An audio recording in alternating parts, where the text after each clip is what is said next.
Now we're going to talk about one very common walking habit that actually can increase your risk of having a stroke overnight, and it's not what you think.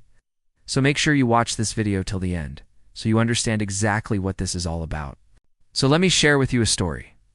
There was a study done where they took 300,000 people, all right, and they followed them for about 4 years. And they found that people who had a history of stroke or mini-stroke, transient ischemic attack, that they were more likely to have another stroke if they walked less than 1,000 steps per day. In other words, they were more likely to have another stroke if they were more sedentary. And so now they want to know, is it the walking itself that is causing the problem, or is it something else? So then they took that same group of people and they looked at their activity trackers to see how fast they walked and how far they walked. And what they found out was that it doesn't have anything to do with the amount of steps, but it has everything to do with how fast you walk. So what they found is that people who walked faster than this, they were more likely to have a second stroke. So the question is, why does this happen? Well, when you walk fast, your body automatically adjusts to that stress by increasing your heart rate. But if you have a pre-existing condition like high blood pressure, or you're at risk for blood clots, walking fast can put an extra undue stress on your cardiovascular system, and it can increase your risk of having a stroke. I'm not telling you not to walk fast. If you want to walk fast, go ahead and walk fast. But what I'm telling you is that if you have a history of a mini stroke or a stroke, or you're at risk for having a stroke, you need to be careful. What are some of the things that increase your risk of having a stroke?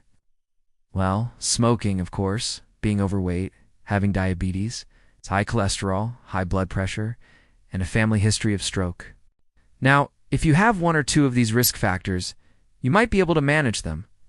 But if you have 3 or more of these risk factors, you are at high risk for stroke. So again, I'm not discouraging you from walking fast. But what I'm saying is that if you have a history of this, or you're at risk for it, please be careful. And there's nothing wrong with walking at a regular pace. You don't have to walk fast to get the benefits of walking. In fact, I have a treadmill desk and I walk while I'm on the phone, or I walk while I'm watching TV, or I walk while I'm on a webinar. So there's many different ways that you can incorporate walking into your daily routine without having to walk fast.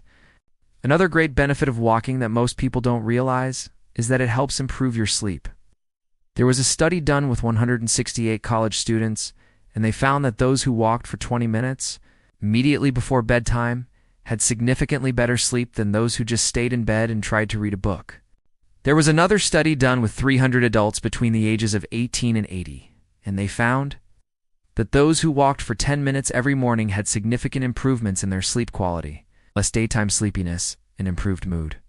Well, I hope you found this information helpful. If you did, please hit the like button below and leave me a comment. And if you haven't done so already, go ahead and subscribe. I will see you in the next video. Hey, before you go, if you're benefiting from any of my content, I would love to hear about your success story. Please share it in the link down below.